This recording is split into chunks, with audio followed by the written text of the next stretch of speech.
Hello everyone, मैं मिथुन सिंह स्वागत करता हूं आप सभी का। आशा करता हूं आप सभी बहुत अच्छे होंगे। देखिए, जेएसएससी के द्वारा जो नई वैकेंसी आउट की गई है ना, इसके बारे में हम लोग बात करेंगे। 17 फरवरी तक ही आपको जो है समय दिया गया है और ये 25 नहीं 24 है। इसे जो है गलती से टाइपो हो गया है, सॉरी फॉर दैट। अब देखिए, सैलरी आपको 35,400 ये मिनिमम सैलरी है और मैक्सिमम सैलरी लाख से भी अधिक जाएगी। तो कुल जमा बात है कि 40 से 50,000 रुपए सैलरी आपको पर मंथ दिया जाएगा। 308 पोस्ट है, ये वैकेंसी थोड़ी कम है बट सब्जेक्ट वाइज है। जैसे कुछ पदों के लिए सिर्फ कॉमर्स वाले और मैथ वाले अप्लाई कर सकते हैं, कुछ पद के लिए अलग अलग सब्जेक्ट का क्राइटेरिया लगा हुआ है। तो भीड़ आपके लिए जो है थोड़ा बहुत जो है छट जाएगा, तो इसके भी ध्यान में रखना है। कंप्लीट इन्फॉर्मेशन आपको इस वीडियो में मिलेगी। बाय द वे, कोई भी आपका अगर डाउट रहता हो, सपोज कर लो, तो आप क्या करोगे, नीचे कमेंट सेक्शन में डाउट को जो है लिखोगे। लेकिन डाउट लिखने से पहले ना एक बार वीडियो पूरी देख लेना। मुझे पूरा यकीन है कि 90% डाउट आपके खत्म हो जाएंगे पूरे वीडियो के खत्म होने तक।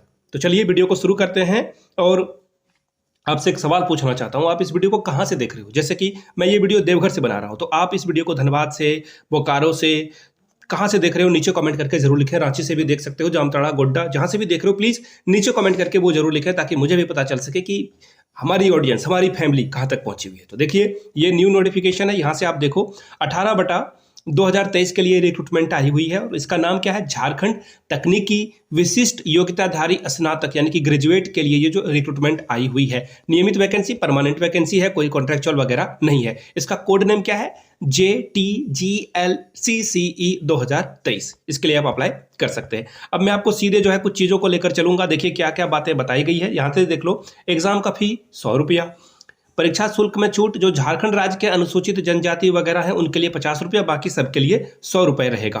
क्लियर होगी यहां तक बातें? तो चलिए आगे बढ़ लेते हैं हम लोग। अब देखो, जो वैकेंसी आई है अलग अलग पोस्ट की, वो मैं आपको जो है साझा कर देता हूं। सहायक अनुसंधान पदाधिकारी एवं समकक्ष के लिए देखिए, जनरल वाले के लिए यहाँ पे जो सीटें रहने वाली है 4, अनुसूचित जनजाति के लिए जो है 2, अनुसूचित जाति के लिए 1 जो है अत्यंत पिछड़ा वर्ग 1, और दूसरे वाले के लिए कोई पोस्ट नहीं है, और ईडब्ल्यूएस के लिए भी कोई पोस्ट नहीं। टोटल 8 वैकेंसी है इसके लिए, ठीक है। और नाम याद रखना, अभी जो है सब्जेक्ट कॉम्बिनेशन भी मैं आपको बताऊंगा। पौधा संरक्षण निरीक्षक और समकक्ष, यहां से जनरल के लिए 11 पोस्ट है, अनुसूचित जनजाति के लिए 7, अनुसूचित जाति के लिए 3, अत्यंत पिछड़ा वर्ग अनुभाग 1 के लिए 2 और अनुभाग 2 के लिए 1 वैकेंसी है, ईडब्ल्यूएस के लिए 2। टोटल 26 वैकेंसी यहां से आपको देखने को मिलेगा। आगे बढ़ते हैं और यहां से देख लो, ये कौन सा वैकेंसी है, अनुमंडल उद्यान पदाधिकारी एवं समकक्ष।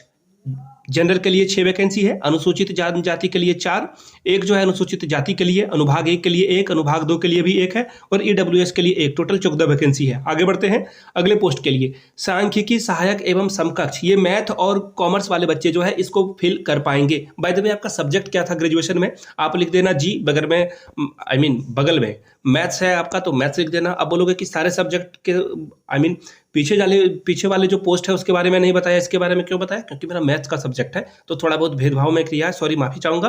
लेकिन आगे अभी सब सब्जेक्ट के बारे में आपको क्लियरली डिटेल्स में बताऊंगा, ठीक है।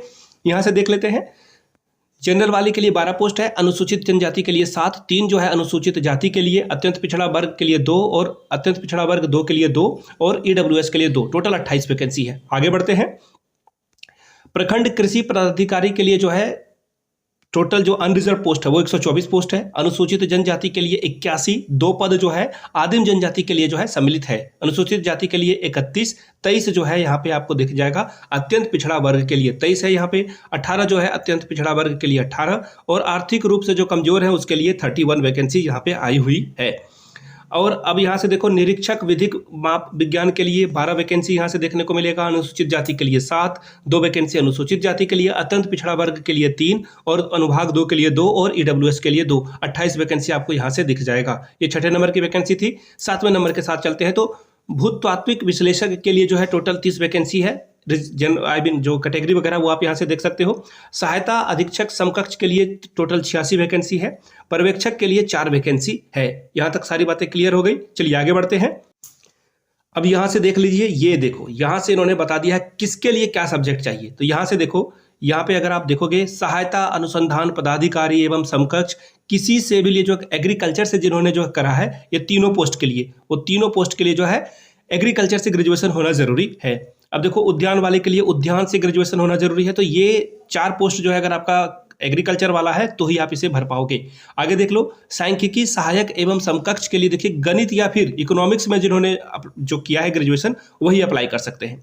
निरीक्षक विधिक मापक विज्ञान के लिए देखिए यहाँ से भौतिकी वगैरह से जिन्होंने करा है वो यहाँ पे अप्लाई कर पाएंगे। आगे देखिए केमिस्ट्री वाले के लिए भी रिक्रूटमेंट है। भूतात्विक विश्लेषण के लिए जो है केमिस्ट्री में जिन्होंने ग्रेजुएशन करा है वो अप्लाई कर सकते हैं। उसके बाद देखो सहायक अधीक्षक और समकक्ष के लिए जो है 4 वर्ष का जो BCA सेरिकल्चर वगैरह से जिन्होंने ग्रेजुएशन करा है वो यहाँ पे अप्लाई कर पाएंगे। और जो पर्यवेक्षक और समकक्ष है इसके लिए किसी भी ग्रेजुएशन में जो है हस्तशिल्प में जो डिग्री लिया है जिन्होंने ग्रेजुएशन का वही अप्लाई कर पाएंगे। क्लियर हो गई बात। आवेदन करने के लिए जो तिथि है वो भी मैं आपके साथ साझा कर दूंगा। उम्र की जो है गणना वगैरह यहाँ पे दे दी गई है। न्यूनतम उम्र 21 साल रखी गई है और मैक्सिमम की अगर मैं बात करूं तो 35 तक आप इसे अप्लाई कर पाओगे। और इसी तरह से देखिए अत्यंत पिछड़ा वर्ग अनुसूची 1 और 2 पुरुष के लिए 37 साल, महिलाओं के लिए 38 साल, 40 साल अनुसूचित जाति SC/ST के लिए जो है 40 साल एज रखी गई है। 10 साल जो है जो फिजिकली हैंडीकैप या फिजिकली चैलेंज पीपल है उनके लिए 10 साल का एज रिलैक्सेशन मिलेगा। अब आगे देखिए, जिनको लिखने वगैरह में दिक्कत है उनको सुर्तिलेख यानी कि स्क्राइबर मिलेगा, ये बात आप याद रखना, ठीक है। अब देख लेते हैं आरक्षण का दावा का जो है लाभ जो है तभी मिल पाएगा जब आप यहाँ के झारखंड के निवासी हो तभी, ठीक है। यानी कि OBC SC/ST EWS के लिए आपको जो है झारखंड का निवासी होना जरूरी है, अदरवाइज आप जनरल में काउंट होगे, ठीक है। अब आगे देख लेते हैं, कुछ और चीज़ों को हम लोग देख लेंगे ताकि आपका कोई भी डाउट ना रह जाए।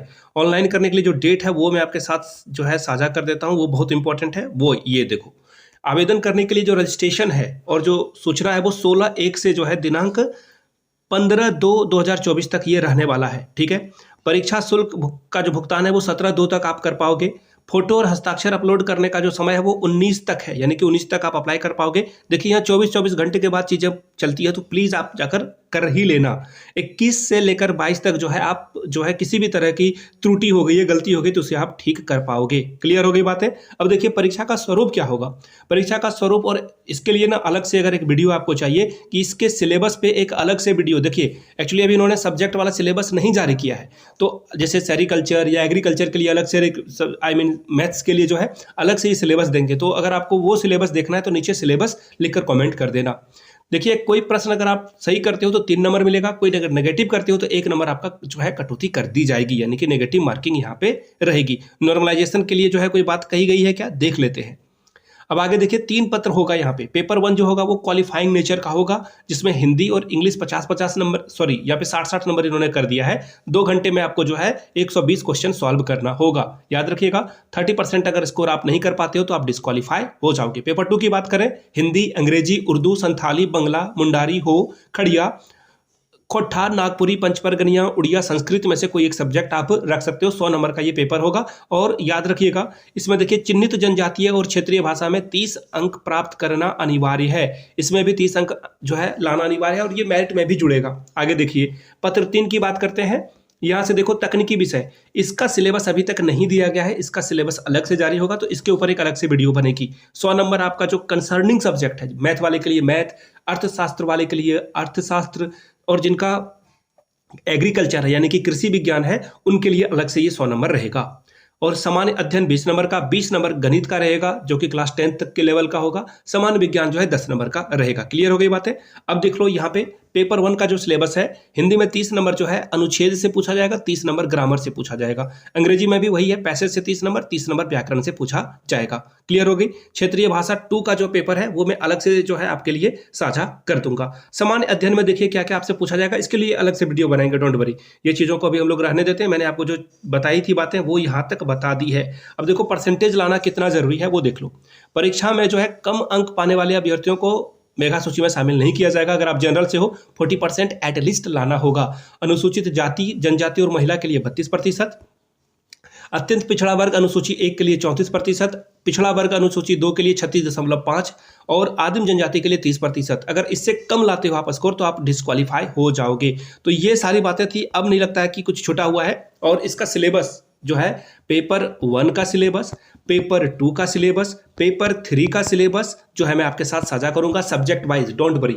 नीचे कमेंट करके एक बार फिर से जो है आप जय हिंद जरूर लिख लेना ताकि मुझे पता चल सके कि वीडियो जो है किन लोगों ने यहाँ तक देख ली है। तो नीचे कमेंट करके एक बार जय हिंद जरूर लिख लीजिएगा। तो चलिए मिलते हैं किसी और वीडियो में किसी नई इन्फॉर्मेशन के साथ। वीडियो को यहाँ तक देखने के लिए आप सभी का बहुत बहुत शुक्रिया। Have a good day.